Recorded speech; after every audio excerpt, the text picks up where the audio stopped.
चलो, the headquarters of United nation, UNICEF का children's fund कहाँ पर है? ये गलत बात है, आपको रटा हुआ होना चाहिए यार आज की डेट में। अब रिवाइज करने आ रहे हो, जल्दी बोलो। ठीक है, यूनिसेफ का न्यूयॉर्क में है, वेरी गुड। जेनेवा में 2 जगह का है, WHO world health organisation, WTO। बात समझ में आ रही है? और सुनते जाओ, लिख लो जेनेवा को, लिख के जेनेवा लिखो और उसके आगे इनके नाम लिखो। World health organisation, world trade organisation, WTO, world trade organisation, UNHCR, united nation, UNHCR, united nation high commissioner for refugees. जब दूसरा विश्व युद्ध हुआ तो लोग विस्थापित हुए, इधर से उधर हुए, तो उन रिफ्यूजीज को जो दूसरे देशों से आए थे, यूरोप के लोगों को मदद करने के लिए 1950 में इसकी स्थापना हुई, United nation high commissioner for refugees. इसका भी कहाँ पे है? जेनेवा में। लिखो United nation human rights commission, UNHRC। HCR और HRC दोनों का जेनेवा में है, तो याद रखना ये बहुत इंपॉर्टेंट है। WTO, WHO, UNHRC, UNHCR सबका जेनेवा में। जेनेवा कहां पे है, कौन बताएगा? स्वराज बताओ, जेनेवा कहां है स्वराज?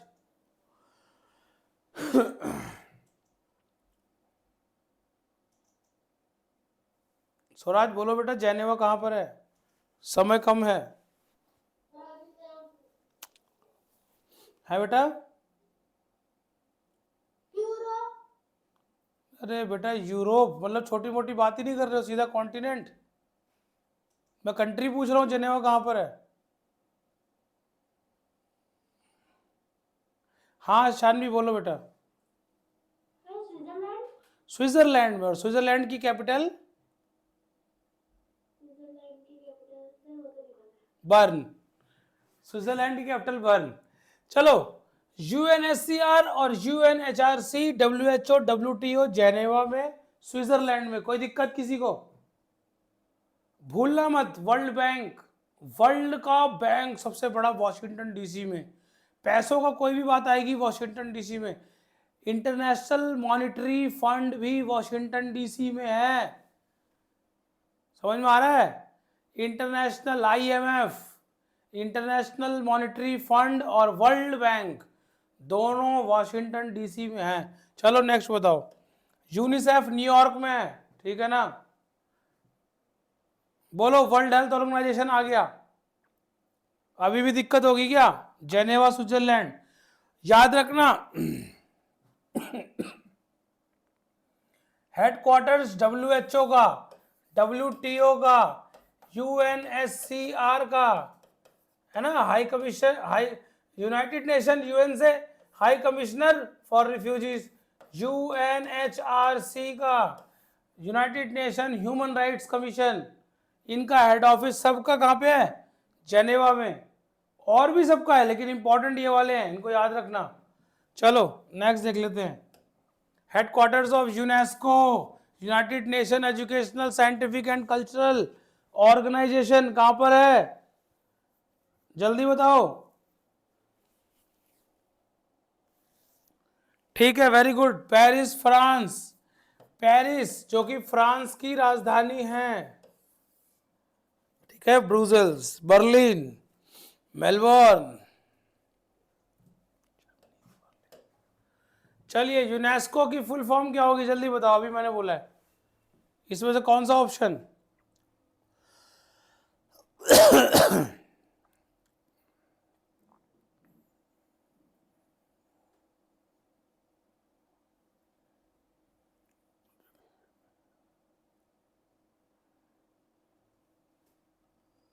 कौन सा होगा?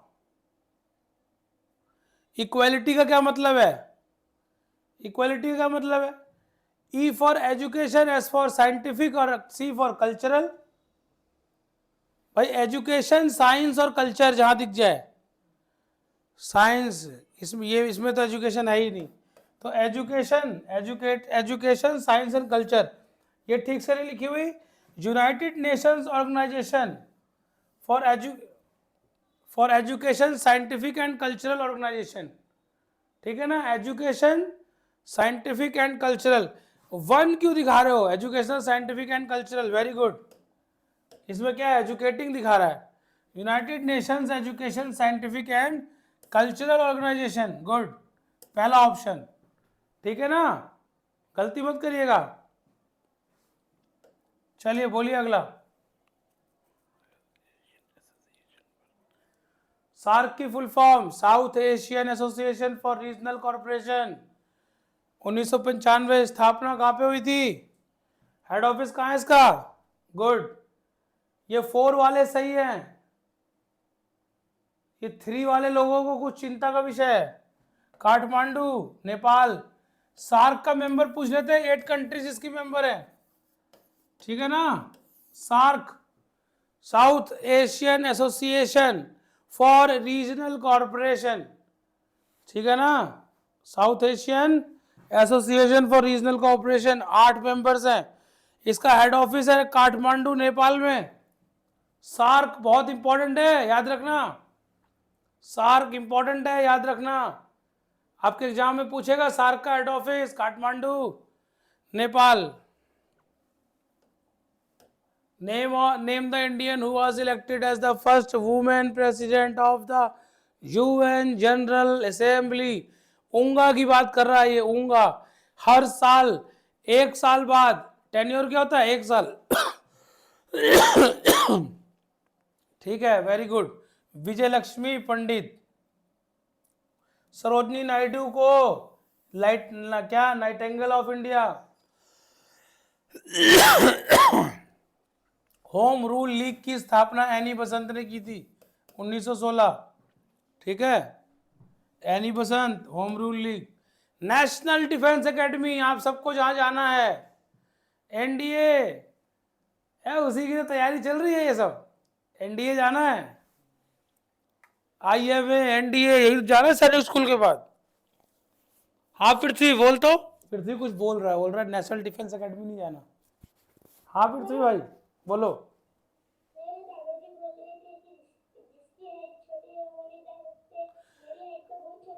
ऐसा कुछ भी नहीं है, अभी तुम्हारी हाइट क्या बढ़ेगी नहीं क्या, अभी तुम्हारी क्या 50 साल उम्र हो गई क्या, अभी 5th क्लास में तो है, तो अभी छोटा सा है, देखना बड़ा हो जाएगा अभी, जैसे 10th में 11th में जाएगा ना पृथ्वी, ये लंबा हो जाएगा। और बहुत ज़्यादा हाइट नहीं चाहिए होती ऑफिसर्स को, ऑफिसर्स को बहुत ज़्यादा दिमाग चाहिए होता है। क्या चाहिए होता है, दिमाग, बस दिमाग बढ़ाया जाओ, हाइट तो खुद ही बढ़ जाएगी। कहाँ पे है एनडीए का हेड ऑफिस, कौन बता रहा है, ये 4 वाले गलत हैं, 3 वाले सही है। पुणे में है, पुणे में, Khadakwasla, Pune Maharashtra, NDA national defence academy Pune में। ठीक है, ये पूछता है आपसे क्वेश्चन, एनडीए का हेड ऑफिस कहां पर है, या ND national defence academy situated at, तो पुणे खड़कवासला, ठीक है ना। चलिए, वेयर इज द हेडक्वार्टर्स, और पुणे महाराष्ट्र में, याद रखना पुणे महाराष्ट्र में। Where is the headquarters of the Indian space research organisation, ISRO. ISRO का हेड ऑफिस कहां पर है, बेंगलुरु में, याद रखना कहां पर है, बेंगलुरु में है।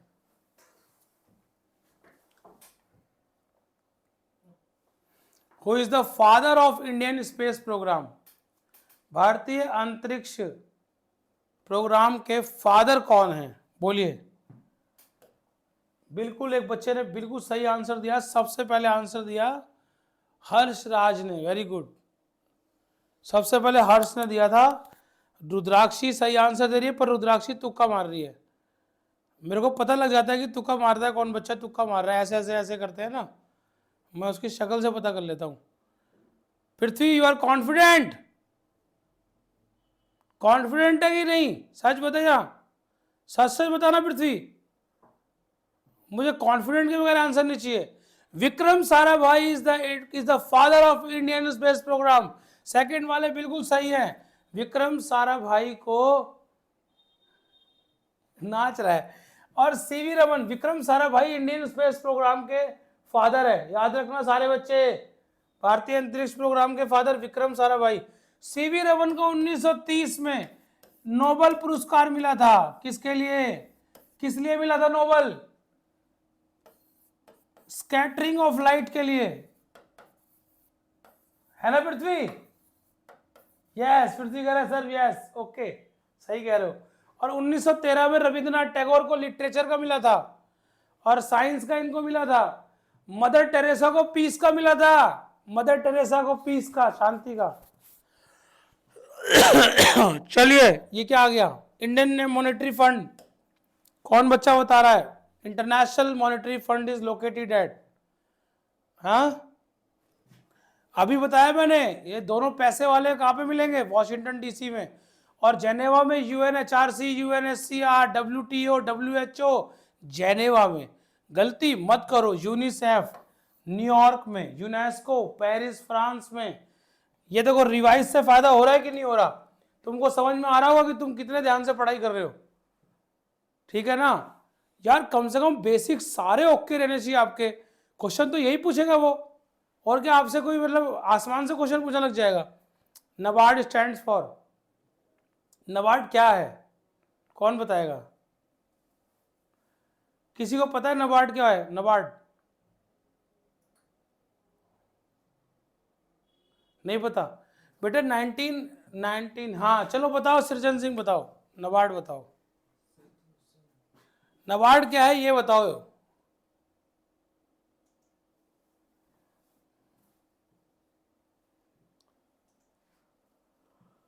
जी बताइए, कौन बता रहा है नबार्ड के बारे में? हाँ क्रिस्टी बोलो बेटा, नबार्ड क्या है पता है आपको? हाँ शानवी बताओ बेटा। शानवी तुम पार्क में बैठे हो क्या? ये बैकग्राउंड कैसे, इतना इतना प्यारा बैकग्राउंड कैसे लगा रखा है?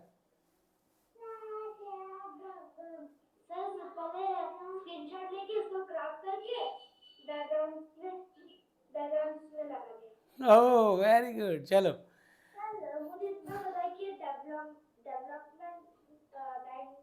सुनो सारे बच्चे ध्यान से देखो, 1982 में, 1982 में देखो, किसानों को लोन चाहिए, समझो मेरी बात।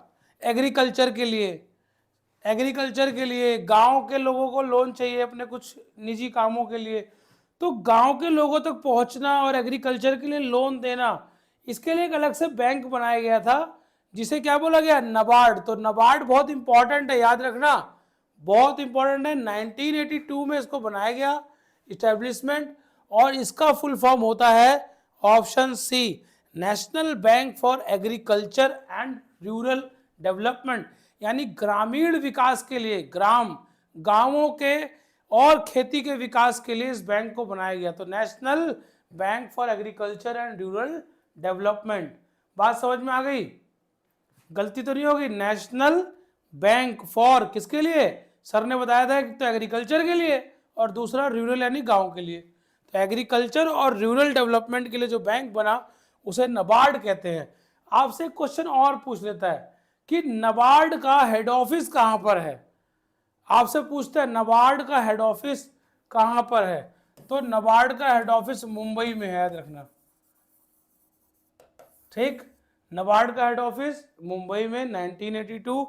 ये पृथ्वीराज ने भी अपना स्क्रीनशॉट कुछ करके पीछे लगा लिया है, और अच्छा लग रहा है, वेरी गुड, है ना? NABARD 1982, national bank for agriculture and rural development, Mumbai में हेड ऑफिस।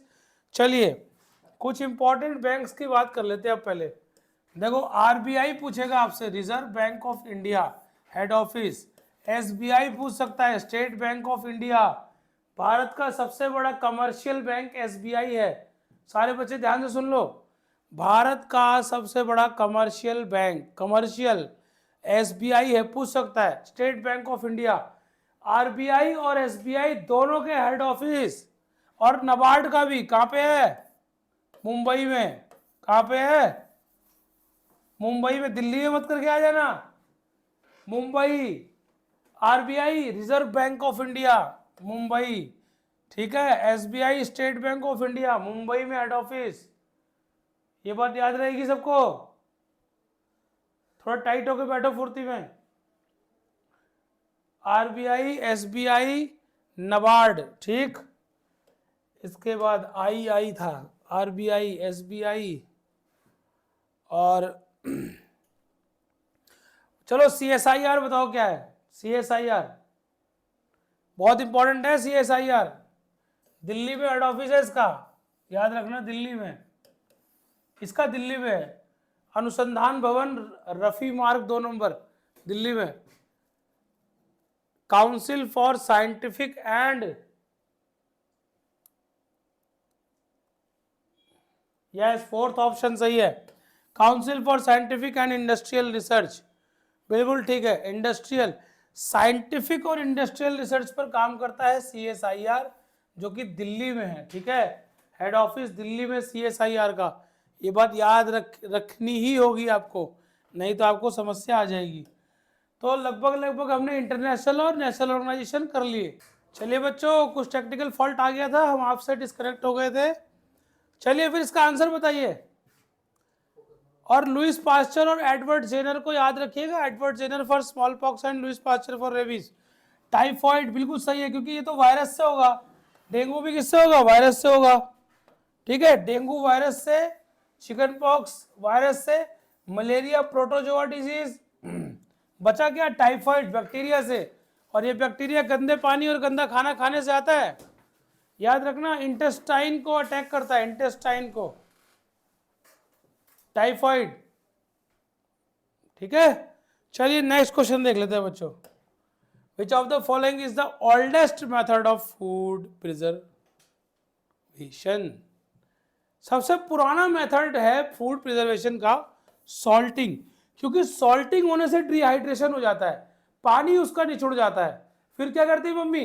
अचार में नमक लगा के, मतलब उसमें आम में नमक लगाया, धूप में डाल दिया, जाओ, और उसका सारा पानी जल्दी जल्दी छोड़ देगा और फटाफट वो क्या हो जाएगा? इवोपरेट हो जाएगा, ठीक है ना। तो सॉल्टिंग। और जाते होगा स्पीडी ब्रेन्स के चैनल पे सारे बच्चे, द स्पीडी ब्रेन्स के चैनल पे जाते हो कि नहीं जाते? देखा करो, उसमें वीडियोस डालते हैं हम, नॉलेजेबल वीडियोस डालते हैं आपके लिए। देखो कल ही अच्छे से वो वीडियोस डाले हैं, बॉइलिंग पॉइंट को लेके डाला है। और वो वीडियो देखना आप, क्या नाम, 1942 देखा था कल वो वीडियो, 1942 अंग्रेजों भारत छोड़ो। किस किस बच्चे ने देखा? अंग्रेजों भारत छोड़ो। तो चैनल पे जाओ ना, द स्पीडी ब्रेन्स के, द स्पीडी ब्रेन्स, जाओ यूट्यूब पे, द स्पीडी ब्रेन्स। आपको ग्रुप में लिंक भेज देंगे, ठीक है।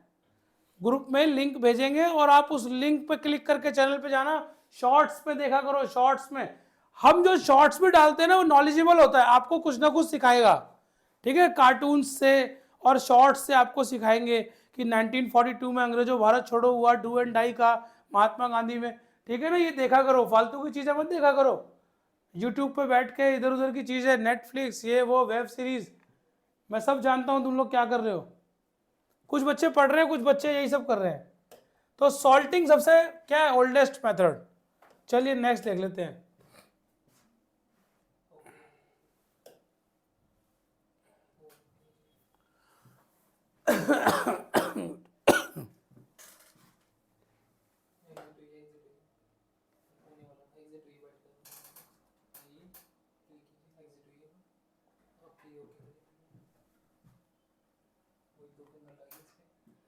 चलिए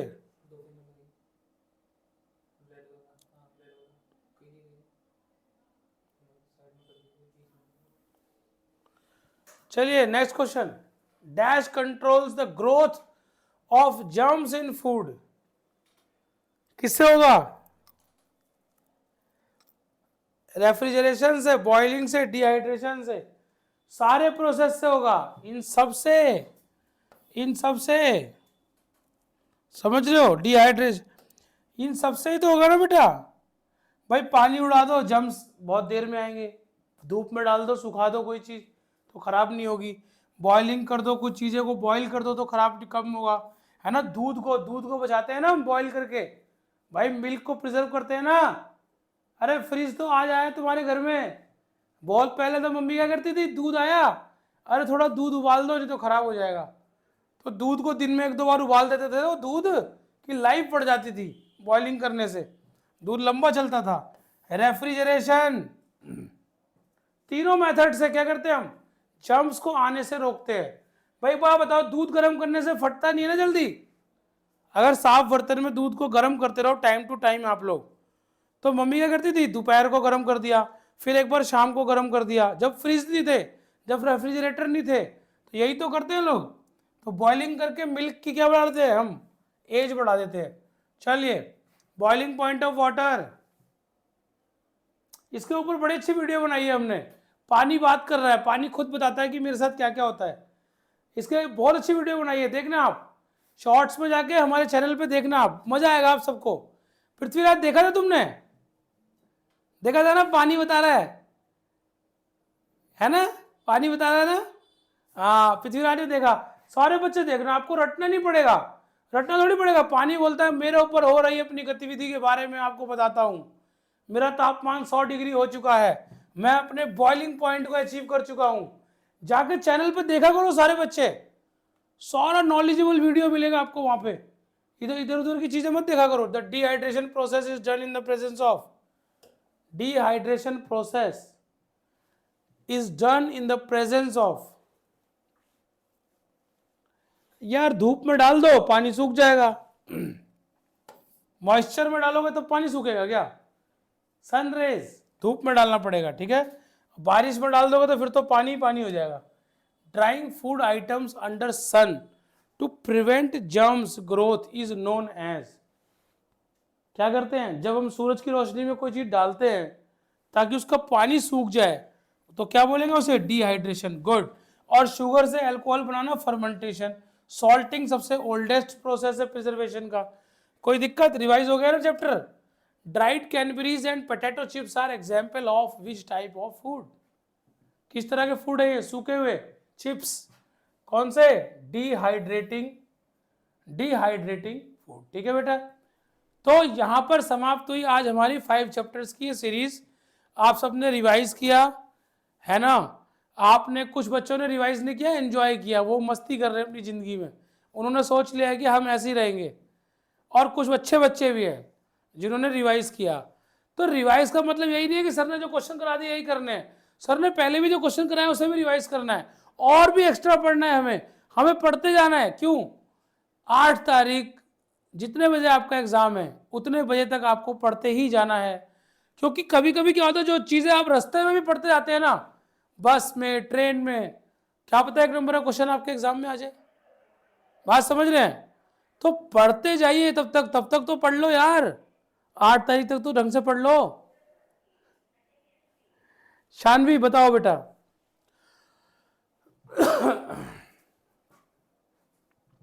पर मेरे को बड़ा दुख होगा, 8 तारीख के बाद आप लोग नहीं मिल पाओगे भी, 8 तक ही पढ़ा पाऊंगा अभी तो आपको मैं, सैनिक स्कूल का सिलेबस। लेकिन काफी अच्छा एक्सपीरियंस रहा आप लोगों के साथ। जी शानवी बोलिए।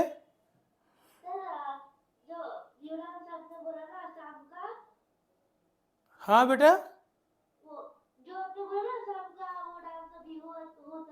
हाँ बिहू आसाम का डांस भी है, और बोहाग बिहू वहाँ का फेस्टिवल भी है आसाम का। क्या तुम जानती हो बिहू के बारे में? अच्छा, बिहू के बारे में जानती है। अच्छा, बिहू में खाने के लिए क्या बनता है बढ़िया बढ़िया आसाम में?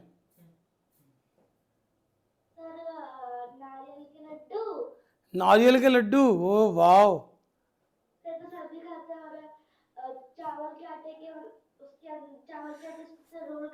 ये देखो डिफरेंट वैरायटीज कुकिंग से, नारियल से कुकिंग किया तो लड्डू बना लिया इसने। और चावल के, देखो चावल पका के चावल खा पाओगे, ठीक है। चावल के आटे से भी कुछ बना रही है। हाँ शानवी, क्या बनता है?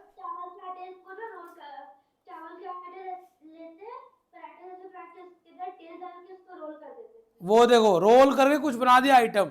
तो कुकिंग डिफरेंट डिफरेंट वैरायटीज देता है ना। ये देखो बिहू में डिफरेंट डिफरेंट वैरायटी बनती है आसाम में। तो Shanvi you are from Assam है ना, कौन सा डिस्ट्रिक्ट से हो बेटा? डिब्रूगढ़ आसाम। बिहू डांस का कंपटीशन भी हो रहा है, वेरी गुड। चलिए पृथ्वी बोलो। हाँ पृथ्वी बोलो। तुम महाराष्ट्र से हो तो एनडीए तुम्हारे घर के पास में ही है, पुणे। तो जा रहे हो बहुत जल्दी एनडीए। नेशनल डिफेंस एकेडमी, अपने आप में धरती का स्वर्ग। इंडियन मिलिट्री एकेडमी, आईएमए, धरती का स्वर्ग। सारे बच्चे जाओ, हम खूब कामना करते हैं ईश्वर से, आप सब लोग जाओ, तैयारी अच्छी से करो, ठीक है। पहले तो पढ़ाई अच्छे से करो, है ना। बुद्धिमान लोग जाएंगे, ऐसे थोड़ी मतलब कोई भी ऑप्शन ऐसे से दिखा दिया तो आप एनडीए पहुंच जाओगे। पढ़ाई करोगे अच्छे से जब एनडीए जाओगे। नेशनल डिफेंस एकेडमी में बुद्धिमान लोग जाते हैं, बहुत लंबे लोग नहीं जाते, क्योंकि अगर लंबे लोग जाते तो बड़े बड़े पहलवानों को भेज देते हैं एनडीए में। सारे पहलवान और जिम वाले लोग चले जाते हैं एनडीए। अरे एनडीए में बुद्धिमान लोग चाहिए, इंडियन मिलिट्री एकेडमी में बुद्धिमान लोग चाहिए। हाँ रुद्राक्षी, बोलो बेटा। सर मेरे दांत में कीड़ा है, तो सर मेरे पापा बोलते ना कि जब मेडिकल होगा तो उसमें जो कीड़ा वाले दांत को नहीं करेंगे सर। नहीं नहीं, कीड़ा अगर है दांत में तो उसको कोई दिक्कत नहीं है, आप उसको डॉक्टर को दिखाओ। यार देखो, खुद डॉक्टर मत बना करो, ठीक है ना। अब मान लो मेरा काम पढ़ाने का है, तो मेरे से अच्छा थोड़ी पढ़ा पाओगे। तुम्हारा काम पढ़ने का है, तुमसे अच्छा कोई नहीं पढ़ पाएगा। डॉक्टर का काम डॉक्टर करेगा। तुम लोग अपने आप मत सोचा करो मेरे एनडीए में ऐसे हो जाएगा, मेरे दांत में कीड़ा है, हैं। तो इतना एंजॉय क्यों कर रहे हो, चॉकलेट वॉकलेट क्यों खा रहे हो इतना ज्यादा।